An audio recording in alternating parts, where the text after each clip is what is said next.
Yeah. So one thing, we were talking before I started recording about rationalists and mystics and Kabbalists, which are not always the same thing as mystics. Or to put it another way, not every mystic is a Kabbalist, although almost every Kabbalist is a mystic. The Ramchal's approach to Kabbalah is kind of may not be mystical because he believes it's all a symbol system. And speaking of symbol systems, if we agree with Diane Grunfeld, the what's it called?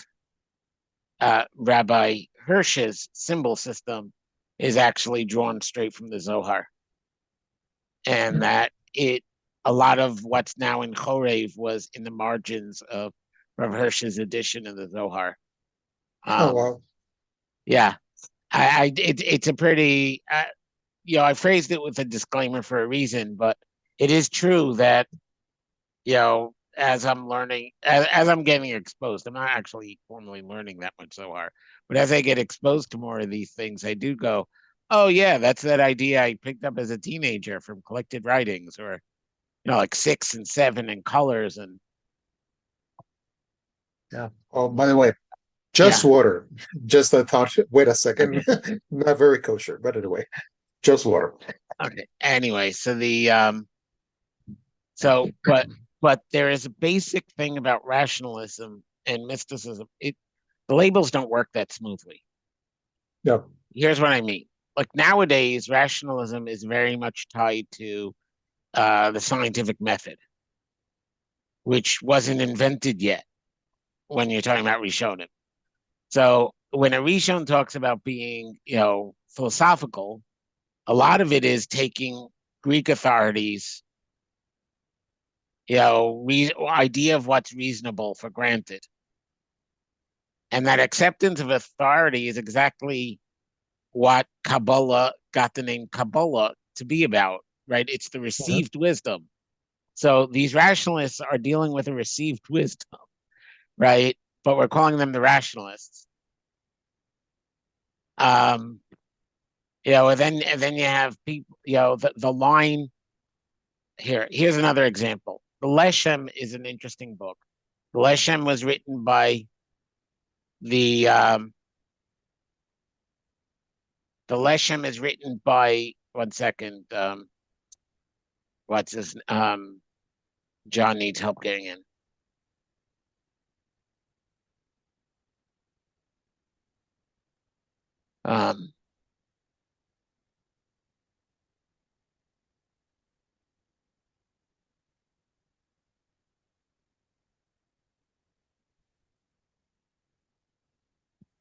Um, okay, so I gave him the link. Let's Yeah. just make sure I give him the right link. And this is why I need editing.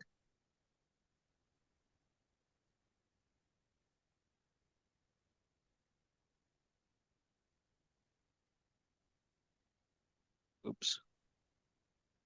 I, let me. I can just put it again on the.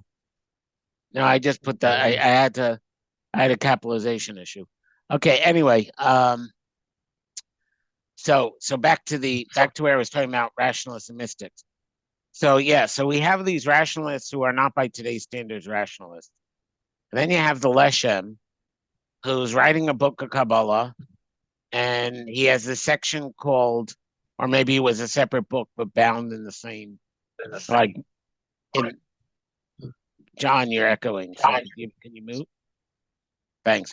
Um, so then you have the Leshem who writes a book of Kabbalah. He's the he's the one who introduces Rav Kook to Kabbalah, and he's the great grandfather of the more recent Rav Yashiv. No, he wrote So himself. Has Leshem, a lot of material about the Leshem. right? Well, I was going to say, Sorry, okay, sorry. well, what I was bringing the Leshem up as an example of was he manages to write a book of Kabbalah and then quotes more Nevuchim or the Rambam Yesodei Torah on like every couple of pages. because in his opinion, the Rambam's discussion of like God's not a mind, having a thought, which is which has a thought, which has a thought, and that thought ends up being the highest level of Malach, who in turn has a thought, which is the next level of Malach, and so on, down till you get to the spheres and physical existence. In the Leshem's opinion, this is the same thing as the Kabbalists talk about the or penetrating various levels of worlds, and it's two different metaphors for the same metaphysical reality. So he has no problem drawing from the Rambam to explain Kabbalah. So these lines between rationalist and mystic really don't work all that cleanly. I think I personally would use significantly different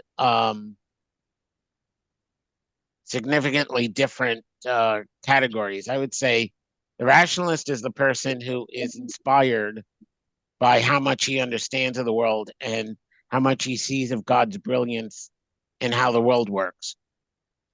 And the mystic is the person who is inspired by how much of the world is beyond human comprehension and can only be experienced and not explained. And you experience the beyond. And that's where the that's where the mystic gets his spiritual strength from. And I think that's more, even though it's blurry, or it seems like I shifted topic. So that's why the mystic is looking for explanations of the metaphysics that you have to get received. You know what I mean? That you can't figure out yourself. It has to come from some kind of revelation. And they're looking, if there's a story of a miracle, they're believing the most extreme version of the miracle because they want a world that like runs beyond what they can understand. It's where they get their strength from.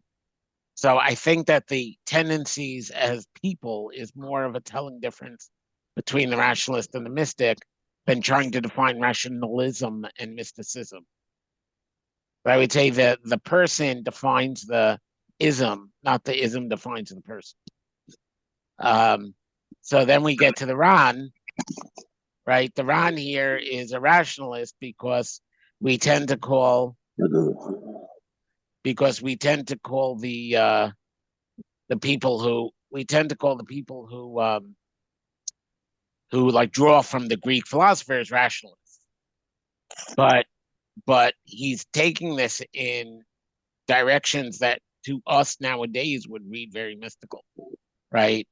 I mean, he's talking about God, right? What did we see so far? Instead of saying he talked about, let's use he talked about as a recap. The first thing he said was that the first step of creation was creation of substance without form, right? Which is a concept that really is beyond comprehension. That something exists, that's a thing, as thingness, it has, matter, but it has no attributes, it has no shape, it has no mass, it has no hardness, it has no. That's really a pretty, like, when the Raman says it, you don't get surprised. When somebody who's called a rationalist says it, it's different. And he says that in each step of creation, Hashem did the least necessary to accomplish his goal. So when it came to substance, either Hashem created one substance or one, chomer, or he created two chomerot. But if he created a separate chomer for earth and heaven, it's only because the spheres that move the planets couldn't be made out of the same chomer, right? The only thing he cares about here is not whether there's one kind of chomer or two kinds of chomer, but just to remind you that it's the minimal number of kinds of chomer. That's his focus. Then he says the chomer of earth, of this world, comes in four elements, which is four primary tzuros, and those are elemental. And that's step 2. And he talks about And then he really, which is where like a lot of this drush is going to go, the value of combining these elements. The elements are of less value than mixture than compounds, and that is really what he's focusing on. That when you take disparate elements and you combine them, you get something that is of more value than any of the elements. And now he's going to take that in an entirely less creationist example, less less masa Breishis oriented example. But notice he's defining three steps, right? There's the substance, the elements, and then how they combine.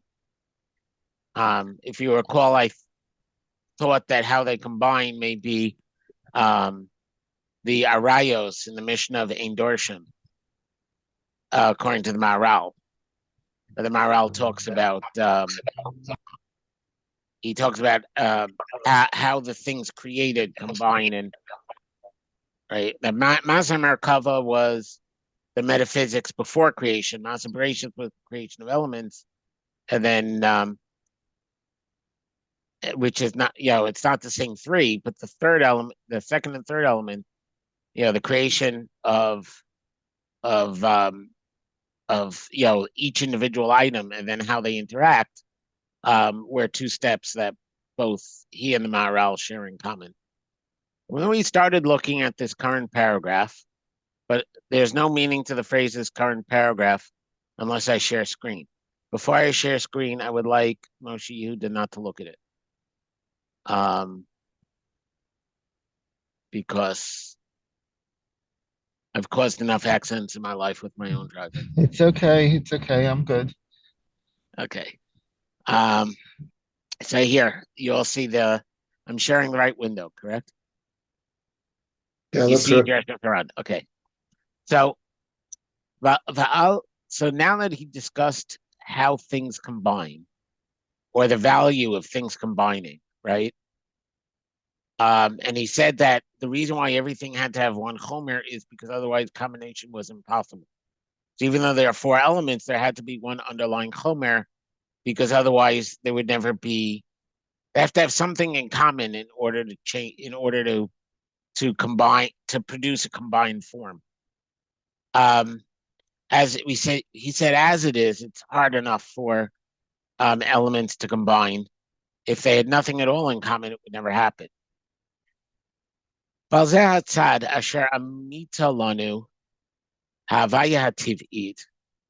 this respect, the truth that the natural world makes, impresses on us, shows us it's true.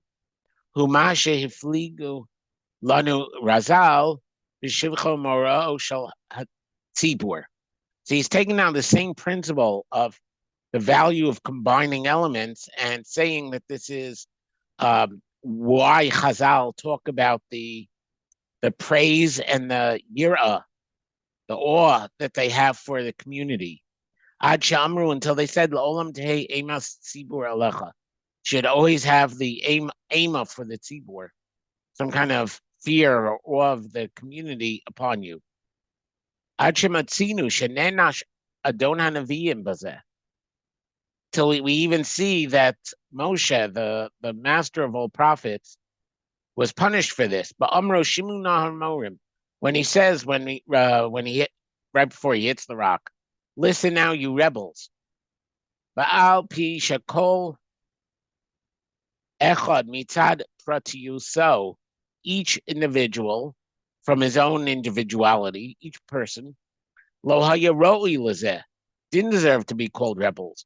Ramrima Parakama, and it says in the first parak of Kiddushin, B'chi Tema Banai, and if you say my children, Sichli Lo Mikru Banai, do you think foolish children, which you'd think would be concealed, but Sichli, are not called my children? Tashma, come in here. Banim sichalim hema. They are foolish children. So the pasuk in Yirmiyahu calls us Hashem's foolish children. So we're still his children, even if you think they're foolish. Do you think those who don't believe in me are not called my children? Tashma banim lo. My glasses are failing me. Emun bum. Children in which they have no faith. So still called children. Ratzu bazeh. So they wanted in this. By the way, this is not the Gemara as we have it in front of us. The Gemara as we have it is over here. Banim atem l'Hashem Elokeichem. Do you see? Can you see my mouse? I always forget. I'm quoting that. Let me zoom in. Banim atem l'Hashem Elokeichem. You are children to Hashem, your God. Bisman she'atem nohagim minhag banim atem kruyim banim. When you act like children, you're called my children. Ein atem nohagim minhag banim. But if you don't act like my children, ein atem kruyim banim. Divrei Rabbi Yehuda, which he's not quoting Rabbi Yehuda at all. I just wanted to show you there were two opinions. Rab Meir Omer, benkach ubenkach atem kruyim banim. Either way, you're called banim, shenemar, etc. So the idea being that he's quoting is Rab Meir's idea that we have various Nevi'im, and there's more if you go further in the Gemara, that point out that call us banim even while saying that we're faithless, that we're sinners, we're idiots, we're whatever. Ratzu bazeh. The Chazal want to say in this, Shafal pisha kol echad mitzad atzmo in oroy, even though each individual person doesn't deserve such criticism, mitzad hitztarfu lezulaso. No, sorry, don't deserve to be called banim. Mitzad hitztarfenu lezulaso, by our attachment to the other. Yeah, and you guys thought that I left the last series, huh? Yikna haklal shevach mala yoser mimasha roi mitzad pratav. The community, the whole, gets praise and a lofty level that's higher than a person deserves on their own. Kasher kanu amurkavim kulan segulos umalos asher lo hayu b'nefradim. Because the murkav, the compound, the mixture altogether gets segulos, define it yourself, malos and levels, a shalo hayu b'nefradim that didn't exist in the individual items, asher kuvtzu mehem, which they are gathered from them. Ukvarim zulanu b'chel. Okay, so that's one source text, right? He says that the Klal Yisrael are called banim.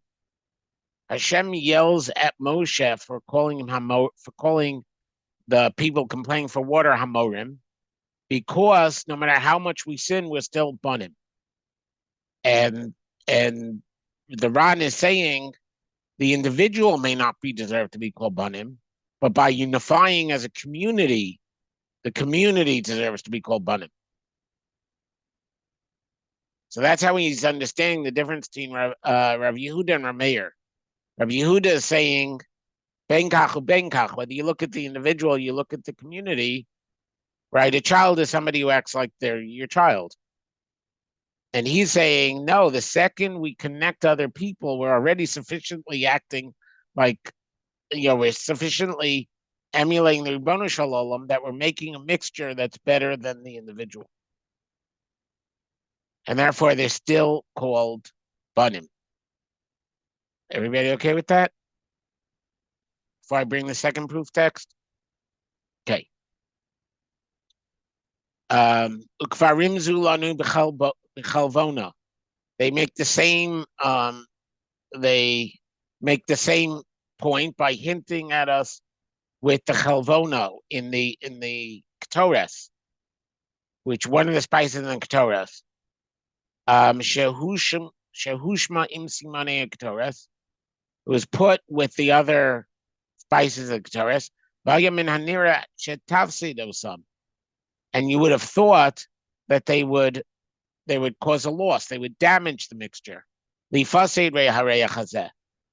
it would make the smell worse because chavona doesn't have a particularly pleasant smell. The im kol zeh amita lanu hanavua. Still, Nevuah impresses on us sha'atz lahem shleimus ulasa, that there would be no shleimus, there'd be no completeness without it. This is the matter when we combine to serve Hashem. Hachotim v'aposhim shalo yafsidu avodasenu. Sorry, b'tzarif imanu b'avodasenu l'shem yisparach. Hachotim v'aposhim, that we combine our avodas Hashem with the sinners and the what do you want to call it, the lesser sinners and the more rebellious sinners. Shalo yafsidu avodasenu. They don't ruin our avoda. Yoser shlema. Through including them, our avoda is more complete. And this is the famous gemara on why chalvona is included among the spices that go into the ketores.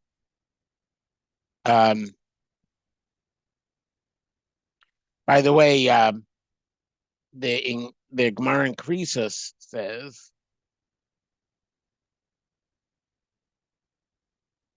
yeah, okay. The Gemara in Breishis says, Amar of Chana bar Bizna. Never heard of the father's name, so I don't know. Amar of Shimon Chasida. Kol Tanya she'ein ba poshe Yisrael. Any tinus that does not include the sinners, ain't a tinus. It doesn't have the din of a tinus. So when you declare a fast, you have to invite the sinners to come along with you. Sharei chalvana reicha ra, because chalvana has a bad smell. Mana akasav him samane haktores, and the pasuk includes it with the spices of the ketores. So that's the Gemara he's referring to, that chalvona needs to be in the mixture. And it's the Gemara that compares chalvona to the spices of ketores.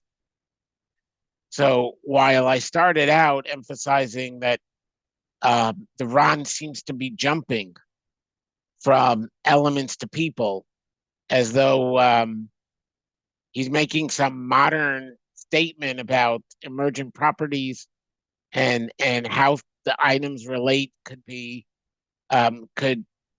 studied without knowing the individual items, right? Like you could study you could study the math of chaos theory or the math of networks, and it's the same math whether you're dealing with neurons or links between web pages.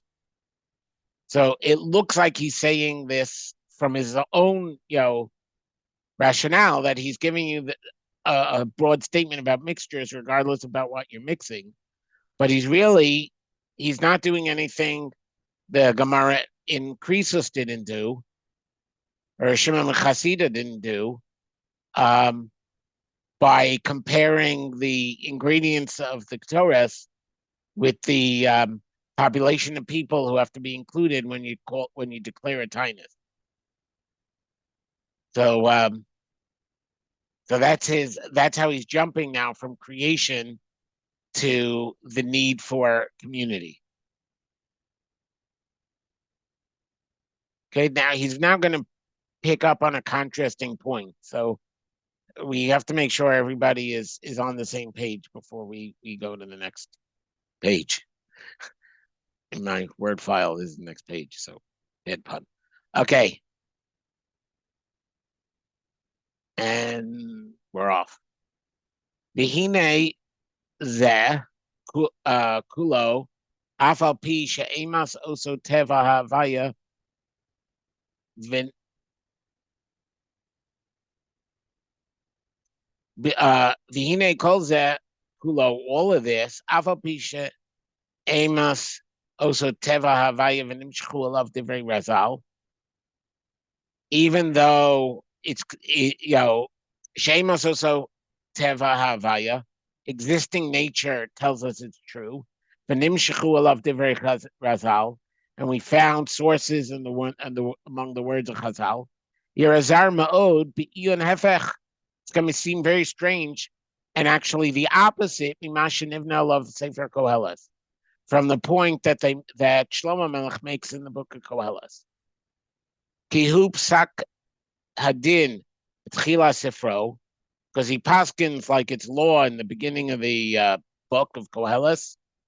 Hayos kol nimtzaim shetachas hayareach, that everything under the moon, hevel, makol hevel urus ruach, right? Bilti bale kiyum, bamada, and doesn't have permanence. Bachar gzeirasozos, after he makes his decree, ochiach also birayos, he brings proofs for it. Baklal shalov sovos rayos of kulam, and the overarching theme of all his proofs, hu sha'achar shamurkavim ha'ela horkavu mipshutim, it boils down to the idea that after all the combinations were put together from their elements, from their components, shehem bale tnua, which are things that have motion, mishinui, and change. You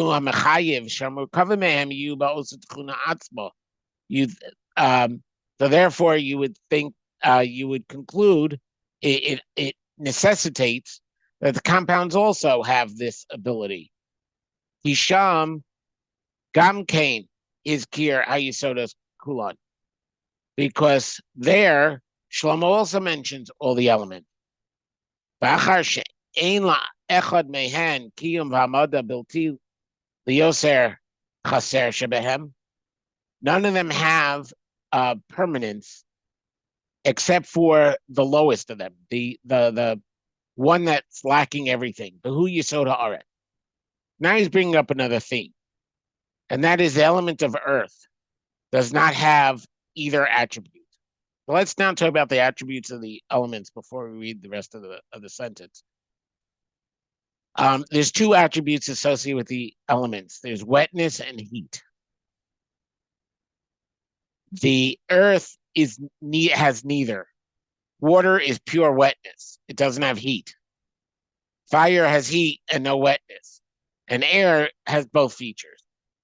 So he's considering Aretz the lowliest of the four, and the Aretz is the only one that doesn't move around on its own and doesn't change on its own.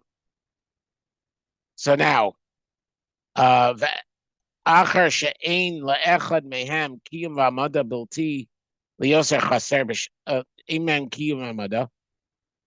of them, with one exception, have no permanence, except for the most deficient of all of them, Bahu Yisoda Aretz, and that's the element of earth. Bahu Omro Va'aretz Liolam Omades. And this is why in Koheles, when he says the world stands forever, the earth stands forever. The other three elements, which can give shleimus through making compounds, the kol came about chayim, and all the more so in living things, but prata adam, in particular people, asher bahen yiskayim, the echos, the properties through which it exists, came halachos bachom, their wetness and heat. B'chol gimel yesodos nimtza, and in all three of the other elements, nimtza echos echad me'elu, has at least one of these properties. V'yaroli im kain. I was sort of skeptical of this. I mean, these clear delineations between the elements by these properties. I mean, even in antiquity, the Earth moved. If they were in Eretz Yisrael, there certainly were earthquakes. There are landslides. I've been seeing pictures of landslides in California because of all the rain lately. Um, there's wetness and warmth. Then you have volcanoes and stuff. So there's warmth in the earth too. I just don't. No, not the Earth. Earth. Like dirt. In other words, you're talking about the planet, and he's talking about the element. He's saying pure Earth with no compound, right? Not the planet Earth, the element Earth, which is the majority component of dirt, but not dirt. Dirt has lachos. Dirt has water in it. It has air in it. It is not what he's talking about. He's talking about the element of Earth. And really, he's not even talking about the element of Earth. And that's why I think this is usable. But let's wait till we get to the end of the paragraph. I'll tell you what I drew out of what he's saying. But he's talking about now the element of Earth, even though he uses a pasuk, his source pasuk, the Aretz Elolam Amedes, is that the planet Earth will be forever. And we know that because haaretz is more likely a single item than the concept of earthiness. But he's saying, I mean, he's going to show you four quotes in adjacent psukim.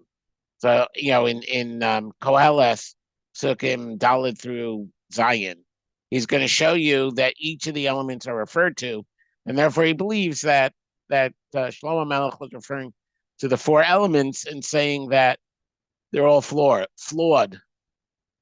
And when he says a kol havel, he's referring to the fact that even though everything that exists are compound made from the four elements, they're still havel, as opposed to what he's saying, Chazal say, that compounds have value even though the individual elements don't. And so he's going to have to deal with different kinds of compounds and why Chazal is talking about a different case than Shlomo is. That's where he's going. But you get at least one of these properties, and it would be appropriate if so, that would give the human composite permanence. And he's saying that this is impossible. Since three of the elements naturally are subject to constant change, so a person who's made out of them has to be subject to constant change, and therefore people have to die. I mean, there's just no permanence in existence at all. He starts saying this with the Yisod of fire. And he hints at this, Biskiro Hamania Oso, when he mentions its origin, Ba'amro V'zarach Hashemesh. V'achakach B'yisod HaRuach, Ba'amro Sovev Halech HaRuach. B'yisod HaMayim, Ba'amro Kol HaNecholim Holchim El Hayam, that all rivers go to the sea. Here's the full pasuk. Dor Halech V'dor Ba. So now you see why the Ran is saying this has to do with the impermanence of man.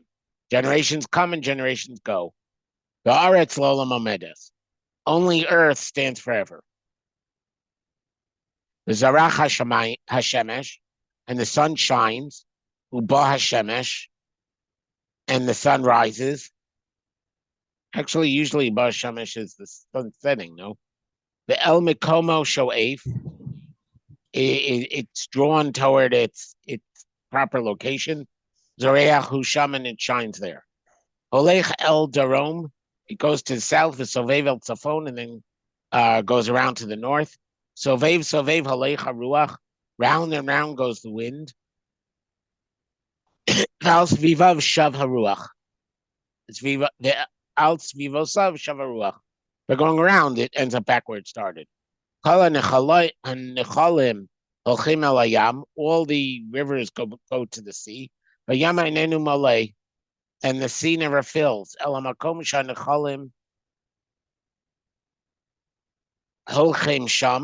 To the place where the rivers meet, im shavim lalechet. They return to go. So he puts down he's describing each item as revolving and move, right. The sun moves around in circles. The wind goes around in circles. The water is always moving, although not in circles because the sea doesn't go back to the river, and therefore, the way the Ran is reading this, that is why dor halech v'dor ba. Even though Earth is permanent, the other elements are always in change. Kind of reminded of that old one. Why can't you can never walk in the same river twice? Can never step in the same river twice? Jordy, you must know what I'm trying to quote. Could you say it right? If you Yeah, that's right. Yeah, that's right. That is it's this Greek guy. I forget his name is. Because once you step in the water, Yes, that's right. it's You not the cannot same step in river. the same river twice. Yeah, That's right. right. So what he's saying is that the world is a world of change, and in a world of change, I mean, nowadays we talk about entropy. In a world with entropy, right? People have to die, and so generations come and generations go. Mhm. Yeah, Heraclitus, Remember yes. that he's not really talking about the four elements. This is why I'm saying that I think overly focusing on the elements is not great, because he's really talking about the power of combining in general, because he keeps on returning to the elements and then people. So I think overly worrying about is this property specific to one element or another element, for him, what he's trying to say is that the compound doesn't overcome the features of the element, according to Koheles. And he just said the Chazal are busy saying that by combining things, you get qualities that aren't in any of the elements, and that you can rise above the properties of each of the elements. So which is it? And why are Chazal busy saying something that one of the books of Tanakh spends so much space saying otherwise or implying otherwise? I mean, he uses the word remes, so maybe he means implying. But in either case, that's the question he's raising. I think worrying about whether classical depictions of the four elements work or not is a distraction from the point he's trying to make, that they have these attributes, or at least we believe they have these attributes, and yet we believe the combination does not, or in Koheles' case does. Is that enough for you to live with, John? You'd have to unmute because I can't see you shake your head or nod. Yeah, well, I'm just sort of sitting around the dining room. Yeah, Okay. I guess so. Yeah. I mean, he's not really focusing on the elements. He's Right. using elements as an example. Yeah, I think if we pick apart the example too far, we wouldn't get what he's trying to say. Holemi dvarav. So let's see what he does take from Koheles. Im kain sha'acharei hiyot hadvarim asher hukra mehem.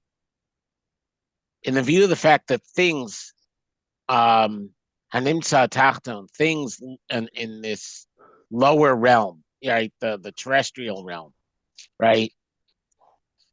If these objects, if the things which they are made of are things of shinoi v'chisaron, change and deficiency, right?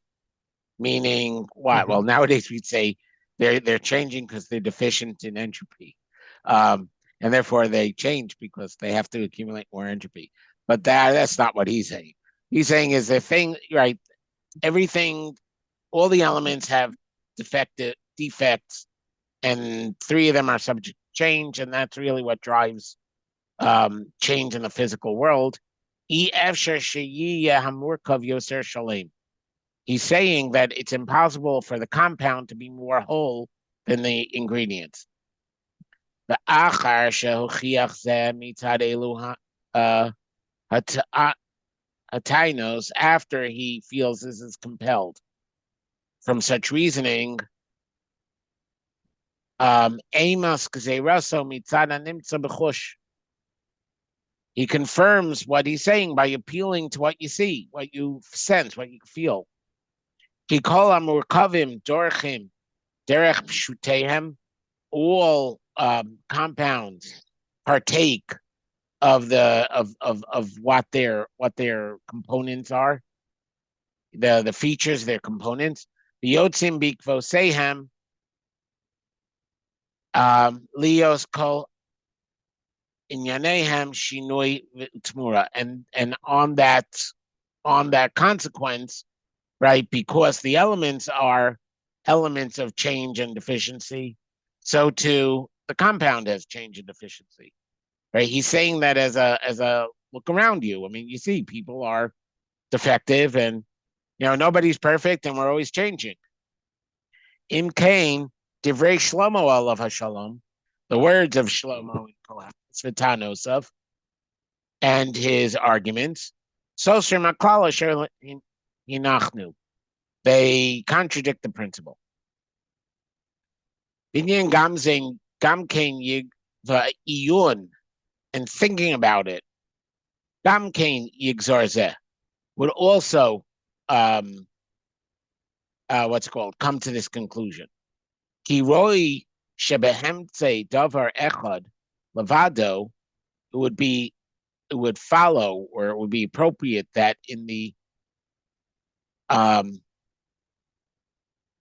presence of one thing alone, al eza tchuna, having some ability, property, shatiya imtov vimra, that it, whether it be good or bad, beitztaref elav prat choshuv o chaser, if you combine to it something important or deficient, kamahu, just like the original, then that property would be strengthened.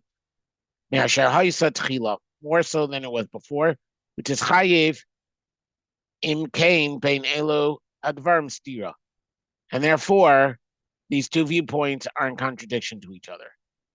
So what he's saying is the case that Koheles is talking about, right, and the evidence of our senses are, if you have something bad and you add it to something else that's bad, you get something that's worse. If they have the same deficiency.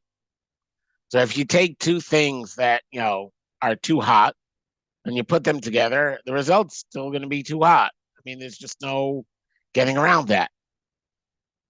And that's why I feel that paragraph is the beginning of his discussion of why we need diversity, which was what I put in the teaser for this, for last week and this week and probably next week's Chaburos. But tshuva bezeh, what's the answer in this? Ki ein safek sheba'kefal hapratim hamaskimim l'tchuna achas, that if you double over, you combine pratim, details that are alike in one ability, im bechisos im male, whether it's deficiency or a value, then the ability becomes more and stronger. They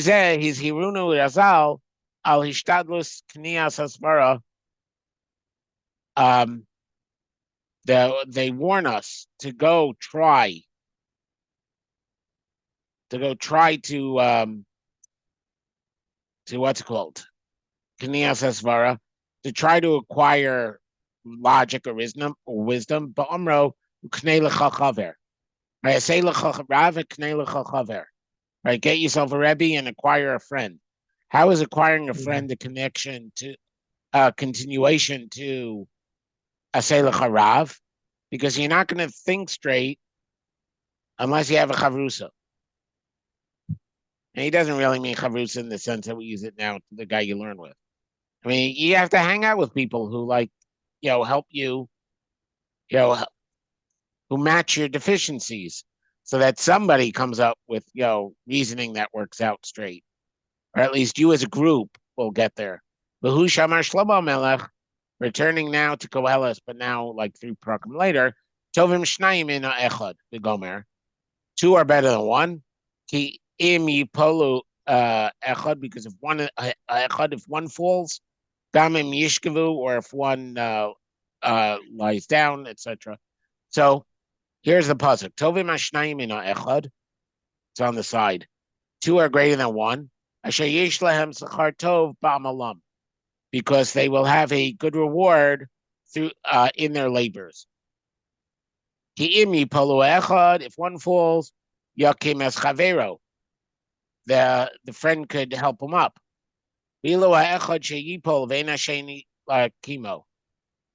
Or if he's alone, then he'd fall and there's nobody to help him stand up.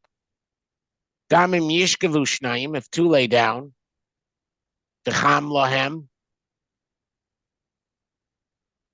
they'll be warm. Le'echad ein echicham. If 2 lay down, then you share body heat. 1 alone, there's no heat. And if 1 bows over, Hashnaim Yamdu Negdo, the other one will stand opposite him. And you think that 2 is good, that each could make up for the other one. You have 3, right? The threefold cord does not rapidly break. Ratzabazeh, going back to the Ran, Ratzabazeh, what's he want to say with this? He has shutfas v'achevra, partnership and friendship, having company. Toilheim sheishtadel ha'echad toelas chavero. They cause one to help the friend. Olo yishtadel. Or they don't try. Achar hiyos shita v'chevra b'neihem. If they have the bonds of friendship between them, it can't have, it's impossible that it won't help. And that's what he means when he says, if 2 lay down and it's warm for them. The simple sense of this pasuk, Yirazar ma'od v'davar batel, seems strange and pointless. The amnam hora al davar amiti, but it is teaching a deep truth, a truth. Doesn't say deep. Umaskim lemtzius, and in agreement with reality. V'hu ki betchila amar ki toelas hashnaim gadol me'od, that the purpose, the accomplishments of 2 are great. Kishtadol kol echad lahoil chavero, when each one tries to help their friend. There's something great to their labor. It's the beginning of the pasuk. If one falls, the other could stand them up again. And after that he said,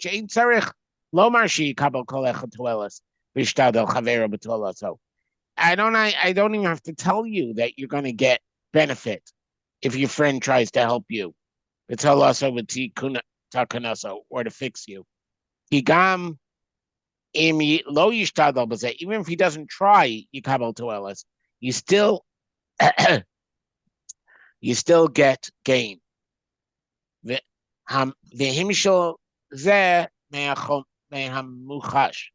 he gave a tangible mashal for it, like the 2 people sharing body heat. So even just having the friend around, even if they're not trying to be helpful, is already a help. Sorry, I'm getting hoarse. She'ein safek, there's no doubt. Asher gam ki yishvu shnayim, when 2 rest, ve'ein echad mishtadel lohil chavero, and no one is, probably should say yishkavu, like the pasuk does. But that's not the copy that, whatever. I'll have to check outside of Sfaria. And no one's trying to help their friend. Mitzad shchunasam, from their being living next to each other. Bikirvusam and being close. Levad, just that alone, Yikabel Kolecha Toelas. They each get a benefit. Achi Yitzmach, till it sprouts, V'yifra, Bo Hachom, and Yifra will be fruitful. The heat, trying to see if what he does, I don't know. TV, naturally, the natural warmth. Kasher noda she's chazek korvas ish echad mitzad ha'achva v'ishdamus. It's known that a person gets strength. An individual gets strength from the friendship, hisdamus alav, and the hisdamus similarity. Comparison, yeah. He Even not a full friendship, like even some sort of not a brotherhood type of friendship, just a smaller friendship, lesser friendship. I'll answer you in a we're a line away from the end of the paragraph. Or imitate, or maybe imitation with the other. Yeah, no, his tamus is probably just the way people imitate their peers. Yeah. Right. The not peer pressure, just the unconscious influence people have by watching and copying each other. So, yes. No, that would be a temperament. He's saying in the sense of people having similar attitudes and so forth, perhaps feeding at each other. And this through the closeness of the community levad alone, lo mitzad po v'ishtadlos, and that's without even trying. The chain. I want to just get to the end of this tiny paragraph. The chain, and so kasher yimtzu shnei re'im ne'manim, when two close friends are together. Dam ki yanuchu v'yishkotu, even if they're just still and quiet. You're just sitting there with your friend, not doing anything together, just being in each other's presence. Yicham l'chol echad mehem, it'll warm each of them. Yanuach lilavavo, and put his heart at rest. Right, just being with your friends can calm you down and de-stress. Mitzad karvas chevro, a love just from the closeness of his friends. Achayimna mahazik lo, it'll stop paining him. The translation says people will stop paining him. I just thought like the world will stop bothering him. He yadu bishar ezraso, because they know that each will rise in the other one's defense. So that's where he's going with the power of community. That there is benefit to community, whether you try to help each other or just by existing in community. And we're going to have to see where he goes with this idea that if you have two likes and they're negative, they're going to just push you down worse. And if you have two different things, right, they each fill the other one's lack. You don't have to start getting into the calculus of positives and negatives like you do when it's two things in common. And that's a where social animal or something. Right, but he'll actually make an argument that if your chevra is diverse, you get a huge benefit. If your chevra is homogenous, you only get benefit if you're all good people. And whatever whatever fault all of you share in common gets multiplied. But we'll see that next week, hopefully. So that's where he's going here. So he's saying, again, the combination of elements according to Chazal, produce something better than any one element. And according to Koheles, though, it's the whole reason why man must die, and we're defective because we're made up of elements that are, well, most of the only element that's permanent is defective, because it has neither heat nor liquid, and heat and liquid are different kinds of change. Along these lines, by the way, the first Musar book, which most people think is Chavos Halavavos, is actually Tikkun Midas Ha'adam, written by Ibn Greirol about 25 years before Chavos Halavavos. For some reason, though, the Musarnikim didn't really go with it, and it really, it doesn't get published. But he talks about the four elements, the midos in terms of the four elements. So, like, laziness is earth because it doesn't have either of the attributes that cause change. Right? Somebody who's angry is fiery, but somebody who's passionate, positive ways is also fiery. So, to them, because this is the era of alchemy, right? Fire and heat and water and moisture are kinds of change and kinds of temperament.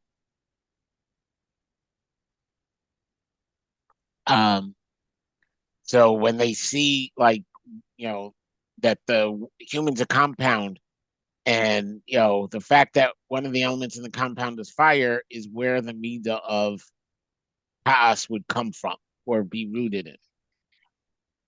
And he lists, I don't know, 20 midos. Each one's associated with one of the five senses and one of the four elements. If you really want to look at the Ibn Greirol. But in any case, when he talks about elements, I just want to point out that even that too has a mashal, which he doesn't pursue, but it has a mashal with what's it called? With human temperament and how the compound influences temperament. I'm seeing double in two different angles. It's kind of, yeah. Okay. So the elements aren't really real elements. They're some symbols for things. Yep. I think both.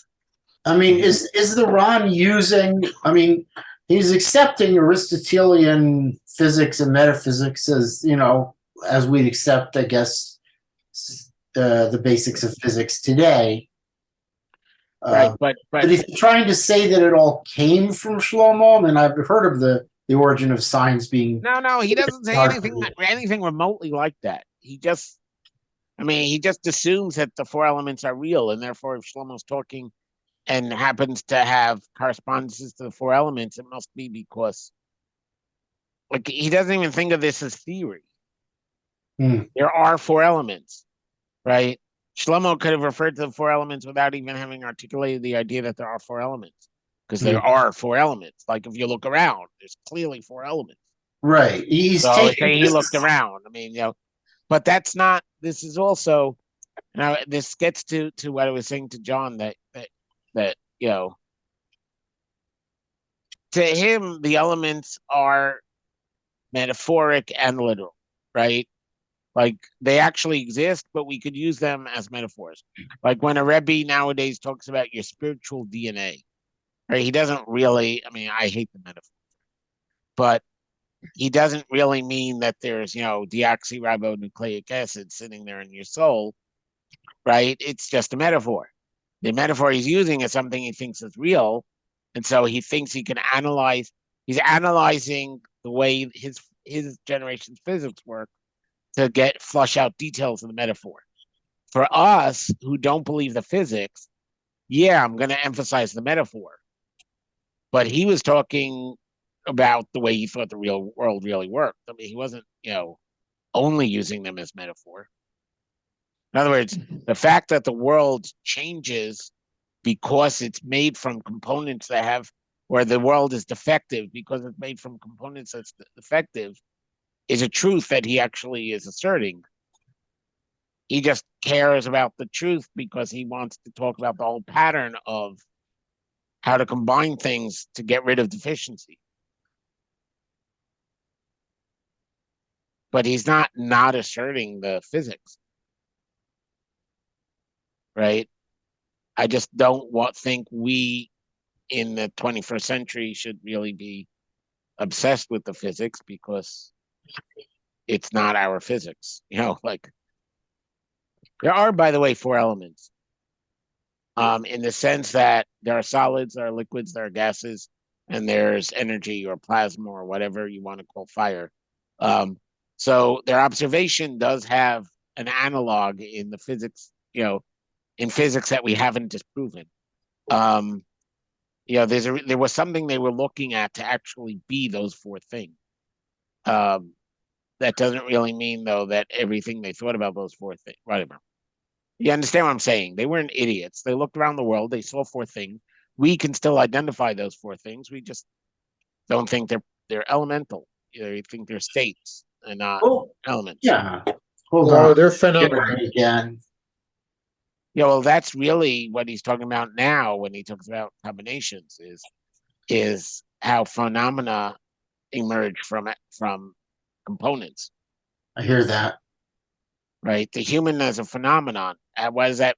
How do the elements as physical entities, right, explain the human phenomenon? And has the human phenomenon explain the communal, the human in community? And he's saying that each time you step up in that ladder, you're getting actually upward to something better than the previous step. He just has to now explain why Kohelet says otherwise.